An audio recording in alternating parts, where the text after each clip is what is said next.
아멘. 오늘 모든 불행의 시작이라는 제목으로 우리 하나님의 말씀 함께 나누도록 하겠습니다.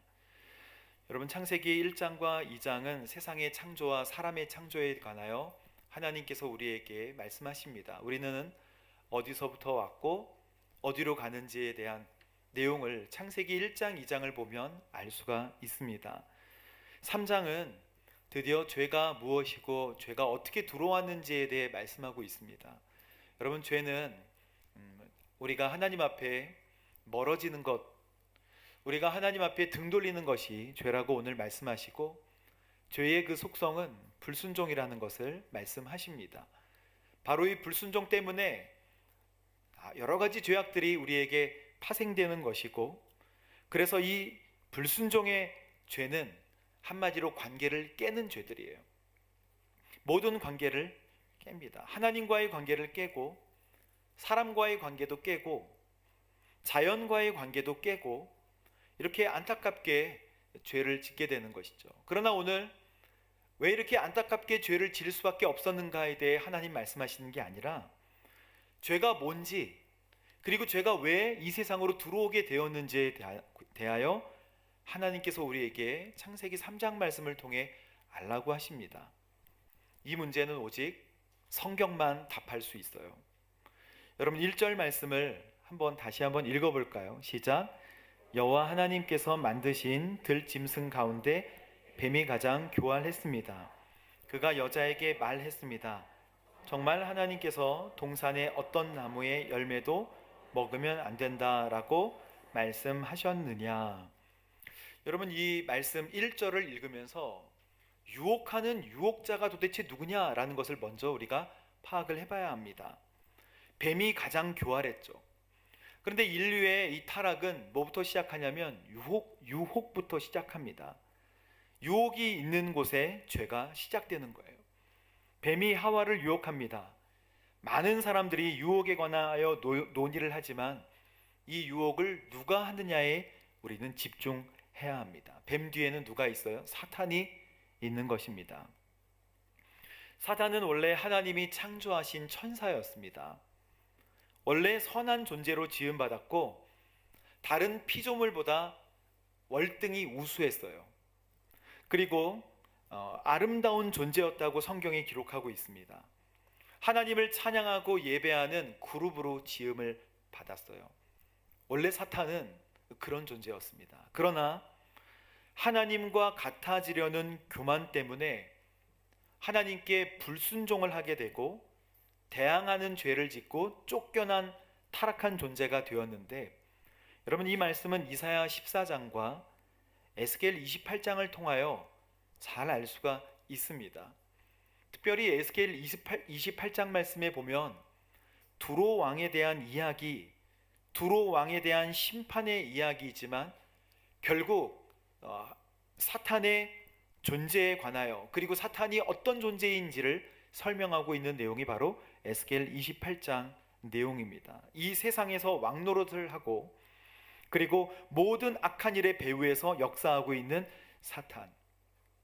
사탄의 영향력을 알아야 하고 그 존재를 알아야 하는데, 사탄은 자기의 존재가 드러나면 끝이에요. 근데 우리는 사탄의 존재를 모르고 이 사탄의 영향력 아래에 있는 잘못되어지고 그릇된 일들만 우리는 집중하고 있습니다. 여러분, 사탄의 존재를 똑바로 보시고 야고보서 4장 7절 말씀에 마귀를 대적하라, 그리하면 너희를 피하리라. 할렐루야. 우리에게 그런 권세를 주신 줄로 믿습니다. 비밀스러운 사람은 사단의 공격에 취약하게 되어 있어요. 여러분, 투명한 물고기 같이 투명하시게 되기를 바랍니다. 어둡게 하지 마시고 자신을 투명하게 해야 해요. 먼저 사탄은 1절 말씀에 정말 하나님께서 동산의 어떤 나무의 열매도 먹으면 안 된다라고 말씀을 하셨느냐라고 물어봅니다. 하나님이 안 계시다고 얘기하지도 않아요. 하나님이 뭐라고 말씀하셨는데 그것을 정말 너가 그렇게 믿고 있느냐라고 물어보는 거예요. 그래서 사탄은 우리에게 뭘 주냐면 의심을 줍니다. 여러분, 의심은 지적인 영역이 아니에요. 의심은 지적 영역이 아니라 의지적인 문제입니다. 정말 하나님의 말씀을 그렇게 너는 신뢰하고 있느냐라고 사탄이 넌지시 던집니다. 말씀을 의심하게 하는 거예요. 사탄의 전략을 여러분 잘 간파하십시오. 하나님의 나에게 주신 약속과 두려워하지 말라는 말씀을 먼저 다시 곱씹게 합니다. 정말로 그러냐? 정말로 그러냐? 예수님께서 이런 종류의 시험을 마태복음에 받으셨어요. 높은 데서 한번 뛰어내 내려봐라. 예수님은 말씀으로 대적하십니다. 성경에 기록됐다. 주 내 하나님을 시험하지 말라라고 말씀으로 대적하셨어요. 그런데 이 말씀은요, 여러분 마사에서 일어난 하나님의 말씀, 신명기 6장 16절 말씀을 인용하신 거예요. 여러분 마사 신명기 6장 16절에 너희는 마사처럼 너희 하나님 여호와를 시험하지 말라 이렇게 말씀하셨는데, 그 말씀의 배경은 출애굽한 이스라엘 백성들이 르비딤 광야에 왔을 때 마실 물이 없게 되자 모세를 원망합니다. 그래서 내가 원래 거기에 있었으면 물뿐만 아니라 다른 것도 공급받았을 텐데 라고 애굽을 동경하면서 원망을 해요. 하나님께서 이 지명을 유혹과 시험이라는 뜻으로 마사라고 지명하시고, 하나님을 의심해서 우리 가운데 하나님이 계신지 안 계신지를 의심하는 내용이 바로 마사라는 지역이에요. 그래서 너희는 마사처럼 하나님을 시험하지 말라라는 말씀으로 하나님께서 대적을 하십니다. 마귀는 뭐를 가지고 우리에게 접근합니까? 하나님의 말씀을 먼저 의심해 보라고 접근을 하는 거예요. 그래서 하나님이 결국 계신지 안 계신지, 만약 하나님이 계셨다면 내가 이 모양 이 꼴로 이렇게 비참해질 수 있겠는가라는 생각을 들게 하면서 하나님이 계시지 않을 수도 있겠다 라고 하는 생각까지 가면 사탄의 승리예요. 마귀는 우리가 받아주실까 안 받아주실까, 혹시 받아주시지 않을지도 모르지 않느냐, 시험해봐라, 의심해봐라, 의심하라, 우리에게 속삭입니다. 마귀는 우리에게 하나님을 나쁜 분이라고 소개하지 않아요. 단지 하나님의 말씀을 왜곡하게 해서 하나님을 그냥 의심하게 만듭니다. 근데 지금까지 한순간 한순간을 신실하게 인도하셨던 하나님이 들으시고 마음이 아프신 거예요. 인도하신 하나님을 다 잊게 하고 오늘 내 앞에 있는 결핍에만 집중하게 하는 사탄의 전략, 그래서 하나님의 말씀과 하나님의 존재를 의심하게 하는 사탄의 전략을 이제 여러분 간파하시게 되기를 바랍니다. 그리고 누가 접근하는지를 성경은 말씀합니다. 여러분 뱀이 접근하죠. 뱀들이 사탄에게 이용당해 그 뒤에는 사탄이 있고 뱀이 접근을 합니다. 여러분 뱀도 처음에 우리가 뱀을 좋아하는 사람 많지 않지만 그렇게 징그럽게 지나다니는 뱀처럼 그렇게 있었던 것이 아니고, 원래 하나님이 뱀을 지혜롭게 만드셨어요. 그래서 사람과 이야기를 나눌 수 있을 정도로 뱀을 만드신 것 같아요. 성경에는 사람과 대화하던 동물이 딱 두 동물이 나옵니다. 하나는 뱀이고 하나는 나귀예요. 나귀를 막 발로 차고 때렸을 때 나귀가 왜 그러느냐고 막 반항하는 장면이 나옵니다. 짐승 중에 뱀이 가장 교활하고 간교했기 때문에 뱀을 이용하여 사탄은 사람을 시험 가운데로 인도하는 것이죠. 여러분 사탄의 속성은 속이는 속성이 있어요. 4절 말씀에 하나님의 말씀을 완전히 왜곡합니다. 뱀이 여자에게 이렇게 얘기합니다. 너희가 절대로 어떻게 한다? 죽지 않을 것이다. 하나님은 뭐라고 말씀하셨는지 흐릿하게 말씀하지 않으셨어요. 분명하게 말씀하십니다. 창세기 2장 17절 말씀을 보십시오. 그러나 선과 악을 알게 하는 나무 열매는 먹어라 먹지 마라? 먹지 마라. 그것을 먹는 날에는 어떻게 된다고요? 죽을 것이다 라고 분명하게 말씀을 해주셨습니다. 근데 사탄은 너희 죽지 않아, 죽는 거 아니야 라고 거짓말을 해요. 사탄은 거짓의 아비입니다. 여러분 마음속에 선악과가 없다고 해도 여러분 마음속에, 우리의 마음속에 두려움을 심어주는 거예요. 여러분 두려움이 들어오면 하나님이 튕겨서 나가는 것 같은 느낌을 받게 됩니다. 이 두려움을 어떻게 해결해야 할까? 시간을 많이 보내게 해요. 사탄은 너희가 절대로 죽지 않을 것이다 라고 거짓말을 하고, 너희가 선과 악을 아시는 하나님처럼 바뀔 것이다 라는 잘못된 이상을 제공해줘요. 이렇게 되면 너는 성공하고, 이렇게 되면 너의 눈은 밝아져서 너는 더 행복하여질 거야 라는 잘못된 행복을 우리에게 심어주는 거예요. 그러나 여러분, 이것은 사탄의 전략입니다. 사탄은 뭐를 왜곡하냐면 하나님의 말씀을 왜곡해요. 그래서 하나님의 말씀에서 벗어나게 만들고 의심하게 만듭니다. 하나님의 말씀을 읽지 않으면 사탄의 시험도 없어요. 하나님의 말씀을 읽고 하나님의 말씀대로 나아가려고 할 때 그 사람은 사탄의 시험을 더 많이 받게 될 거예요. 말씀을 듣지 않게 하고 말씀대로 살지 않도록 유혹하고요, 설교를 듣지 않도록 하고 하나님의 말씀과 접촉하지 않도록 만드는 것이 사탄의 방법입니다. 여러분, 성경을 펴십시오. 펴서 하나님의 말씀을 읽어내십시오. 사탄이 하나님의 그 말씀을 만약에 우리가 입으로 소리내어서 읽는다면 사탄이 가장 두려워하고 싫어하는 일들을 시작하는 거예요. 우리가 성경을 펴서 두 사람의 눈이 밝아져 자기가 벌거벗었음을 알게 되었습니다라고 직접 입으로 선포하며 하나님의 말씀을 읽어낼 때 죄가 선명하여지고 사탄은 어둠 속에서 드러나게 되는 거예요. 하나님이 내 마음속을 정돈하여 주셔서 무엇이 하나님 뜻에 거스르는 일인지를 하나님은 말씀을 해주십니다. 여러분, 범죄할 수 있는 환경에서 벗어나야 된다는 것도 하나님께서 오늘 말씀하십니다. 사탄의 말 있잖아요. 이 말은 우리의 시각을 바꿔요. 너희가 죽지 않을 것과 너희의 눈이 열려서 하나님같이 될 것이다 라는 거짓말을 했는데 여인의 마음이 달라지는 것을 보게 됩니다. 6절 말씀에 그 나무의 열매가, 여자가 보니까 그 나무의 열매가 먹기에 좋고 눈으로 보기에도 좋으며 지혜롭게 할 만큼 탐스러워 보였던 이유는요, 사탄이 이야기하는 말에 집중했기 때문에. 그것이 거짓말인데도 사탄의 말을 듣고 열매를 보니까 좋아 보이는 거예요. 여러분, 그렇습니다. 우리의 귀와 눈을 닫아야 되고 어떨 때는 성경을 통해서 열어야 돼요.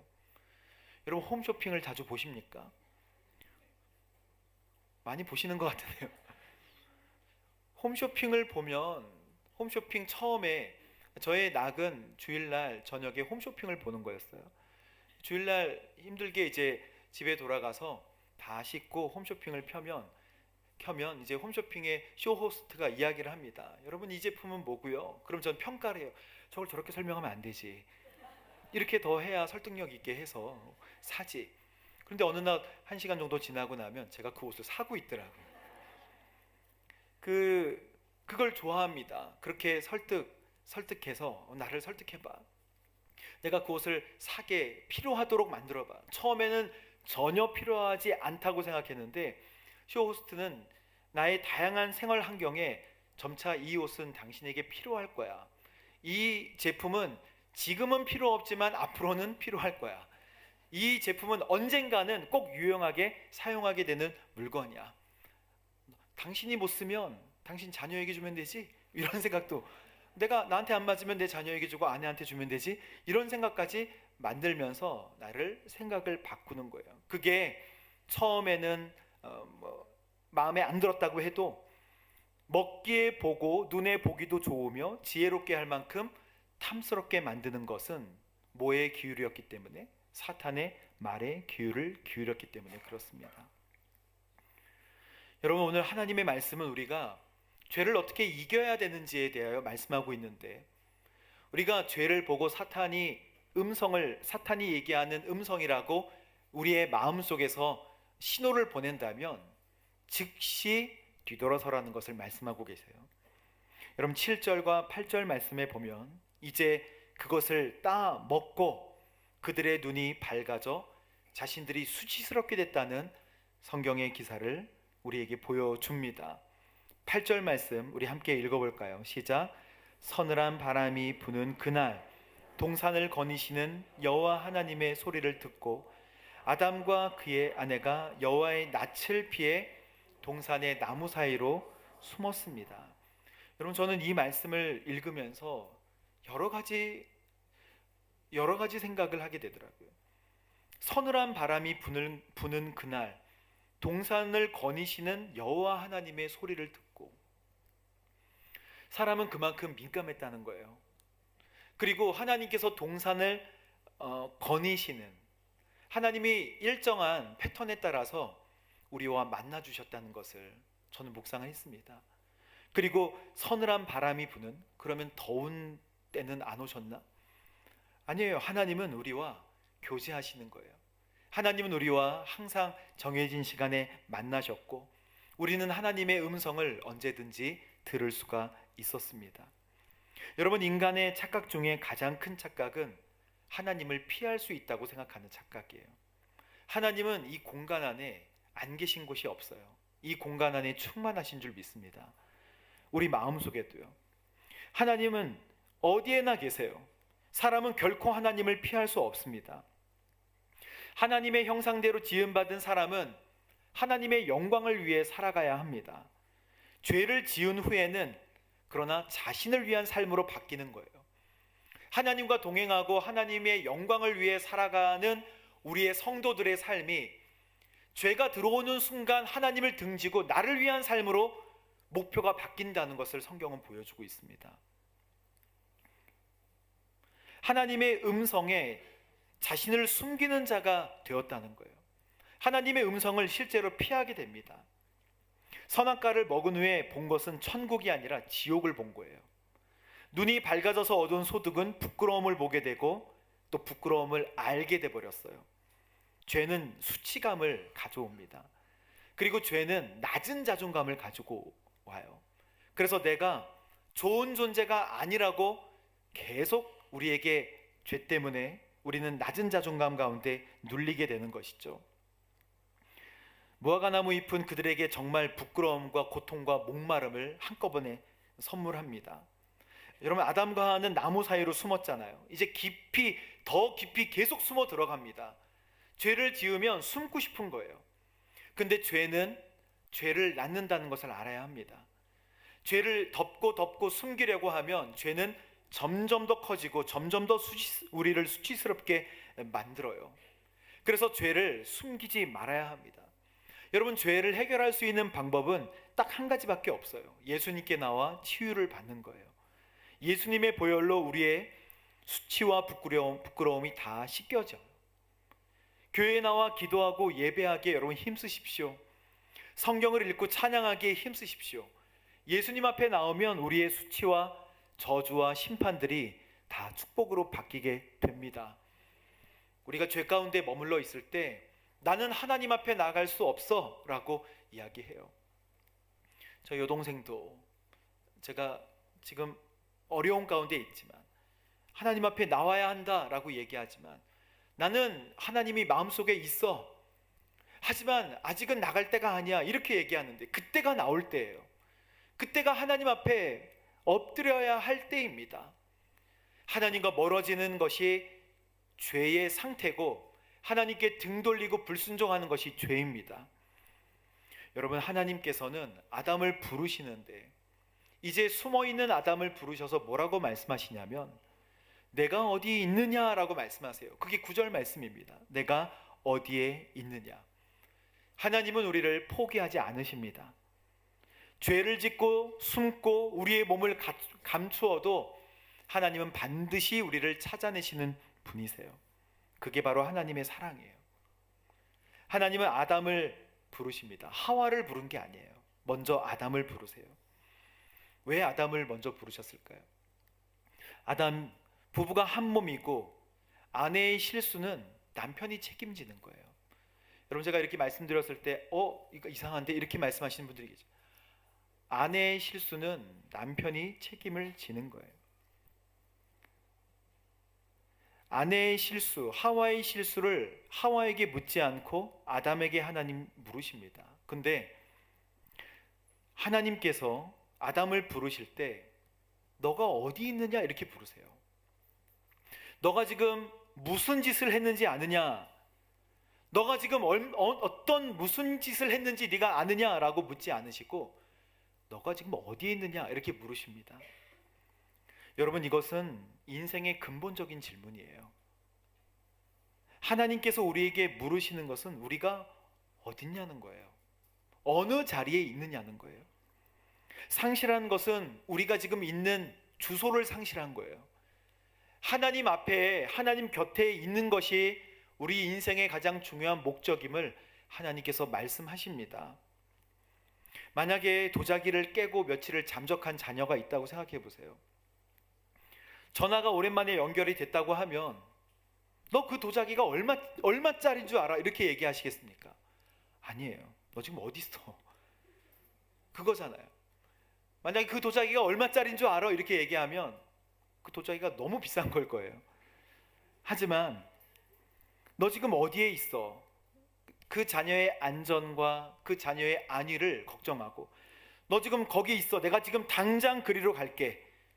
그것은 혼내러 가는 게 아니라 내가 너의 보호자가 되어서 너를 보호하러 갈게. 그거 아니겠습니까? 물론 도자기가 비싸긴 하겠죠.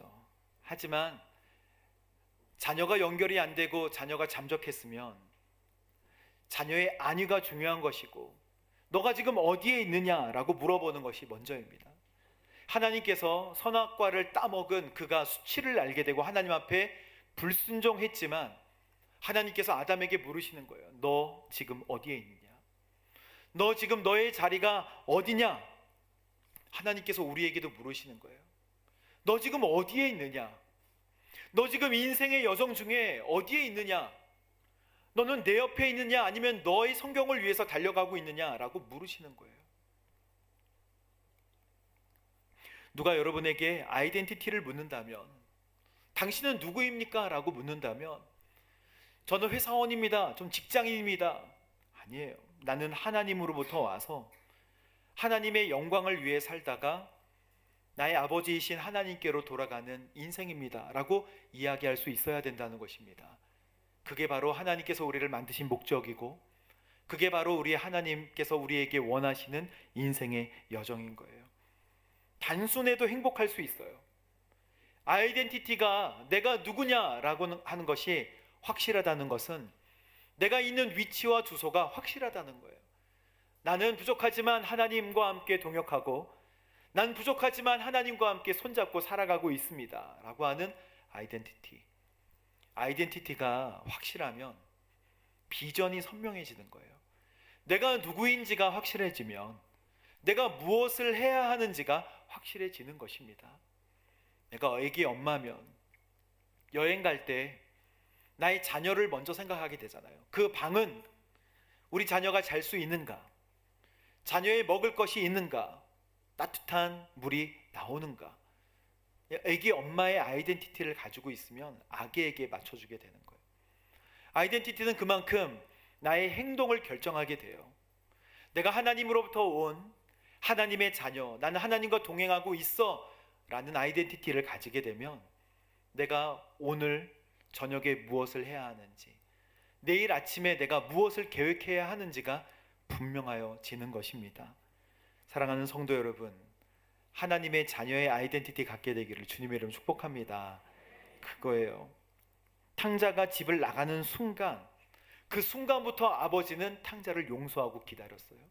우리 아버지의 마음은 그렇습니다. 우리가 죄를 짓고 하나님과 등 돌린 순간부터 하나님은 용서하기로 결정하고 우리를 기다리시고 계세요. 그래서 복음서에 나오는 아버지의 모습은 집안에 차 마시고 있다가 나오는 아버지가 아니에요. 문을 열어 멀리를 바라보고 있는, 아들이 오기만을 바라고 있는 아버지의 모습입니다. 여러분, 하루빨리 하나님 앞에 서십시오. 우리의 주소를 하나님 곁으로 바꿔야 합니다. 내 안에서 어둠을 몰아내려고 애쓰지 않아도 돼요. 어둠을 몰아내는 유일한 방법은 빛 대신 예수님을 받아들이는 거예요. 사탄의 궁극적인 모습은 하나님의 말씀을 믿지 못하고 듣지 못하게 하는 것에 있습니다.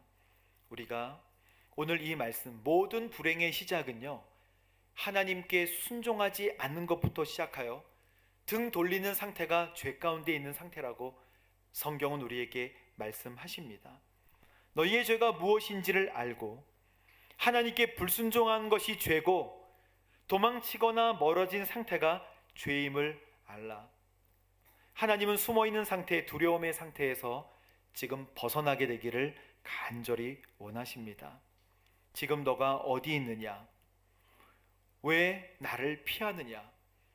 아담에게 하신 말씀이 아니라 오늘 우리에게 하시는 말씀이에요. 넌 지금 어디에 있느냐? 넌 지금 왜 나를 피하고 있느냐? 사랑하는 하나님, 제가 지금 하나님께로 갑니다. 나를 받아주십시오. 돌아오기만 하면 되는 것입니다. 할렐루야.